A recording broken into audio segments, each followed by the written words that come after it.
Raw മെറ്റീരിയലിൻ്റെ rate of tax കൂടുതലും, അത് അക്യൂമുലേറ്റഡ് ലെഡ്ജറിലെ ക്രെഡിറ്റ് ലെഡ്ജറിലെ ക്രെഡിറ്റ് കൂടുതലും ഔട്ട്വേർഡ് സപ്ലൈയുടെ ടാക്സ് ഡ്യൂ കുറവും വരുന്ന സാഹചര്യത്തെയാണ് ഇൻവേർട്ടഡ് ഡ്യൂട്ടി സ്ട്രക്ചർ എന്ന് പറയുന്നത്. അങ്ങനെ ഇൻവേർട്ടഡ് ഡ്യൂട്ടി സ്ട്രക്ചറിൽ റീഫണ്ട് ആപ്ലിക്കേഷൻ കൊടുക്കുമ്പോൾ അതിനൊരുപാട് കാലതാമസം ഉണ്ടാകുമായിരുന്നു.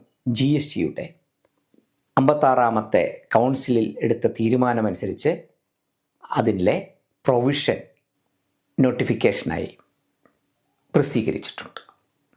ചെറുകിട വ്യവസായികൾ GST റീഫണ്ട് കാലതാമസം കൂടാതെ റീഫണ്ടായി കിട്ടാൻ വേണ്ടിയിട്ട്, cash flow, working capital shortage ഒക്കെ അതിജീവിക്കാൻ വേണ്ടി ഒരു സംവിധാനം ആണ് ഇൻവേർട്ടഡ് ഡ്യൂട്ടി സ്ട്രക്ചർ റീഫണ്ട്.